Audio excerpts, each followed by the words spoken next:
There's something inside your brain that makes most of your decisions. It reacts before you think. It moves before you choose. It runs patterns while you believe you're in control. You could call it a zombie, but it isn't dark or mystical.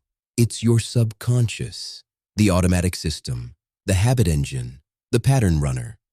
And here's the part most people don't realize. For most of human history, we barely used it. It existed, but it did not dominate, because life did not allow it to. The subconscious handled small things: tying your shoes, walking a familiar path, reaching for a tool you've used 1,000 times, basic repetition. But the moment something mattered, the moment something resisted, the conscious mind had to step in. If you hunted, you couldn't drift mentally. You had to read wind direction, track subtle movement in grass, control your breath, calculate distance without numbers, sense timing. That was not autopilot. That was presence. If you farmed, you had to understand soil texture with your hands, watch clouds with suspicion, feel moisture levels, recognize plant health by color and posture. Miss a signal and you lost food for months. If you forged metal, you felt heat through vibration. You listened to the sound of hammer on steel. You adjusted pressure, angle, rhythm. Your hands were in conversation with reality.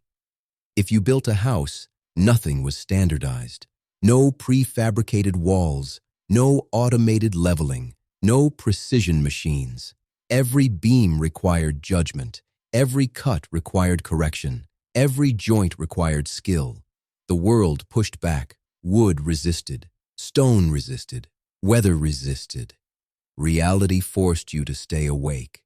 You did not have the luxury of mental absence. If your attention wandered too long, something broke. Or you did. The subconscious was useful, but it could not carry your life, because life was not repetitive enough. It was dynamic, unpredictable, demanding. Now, fast forward. One memory of human civilization changed perhaps not merely civilization, also humanity. The Industrial Revolution introduced segmentation.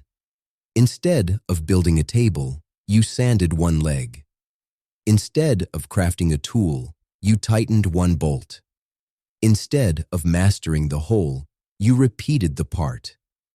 Repetition trains the subconscious. The more a task becomes predictable, the less conscious engagement it requires. And factories were designed for predictability. Same motion, same rhythm, same timing, hours a day. The subconscious grew stronger because repetition strengthened it. Then, consumer culture removed skill altogether. Instead of repairing shoes, you bought new ones. Instead of tailoring clothes, you replaced them. Instead of cooking from raw materials, you heated pre-made meals. Instead of navigating terrain, you followed instructions. The world stopped resisting you physically. And when the world stops resisting you, your attention relaxes. Now enter the digital age. Your hands no longer shape matter. They tap glass. Your body no longer negotiates with physical force. It negotiates with symbols. Scrolling requires no adjustment to gravity. Clicking requires no calibration of pressure. Typing requires no awareness of terrain. Everything is standardized, uniform, smooth. The physical unpredictability that once forced conscious awareness is gone. Now, most daily actions are basic. Drive the same route, open the same apps, respond to the same notifications, consume the same patterns. The subconscious thrives here because this is its domain: speed, repetition, prediction. And then AI arrives. AI amplifies pattern. AI predicts your preferences, completes your sentences, selects your entertainment, answers your questions. You no longer need to struggle with uncertainty. The friction that once trained skill is replaced by resolution. The resistance that once demanded mastery is replaced by convenience. Everything becomes basic.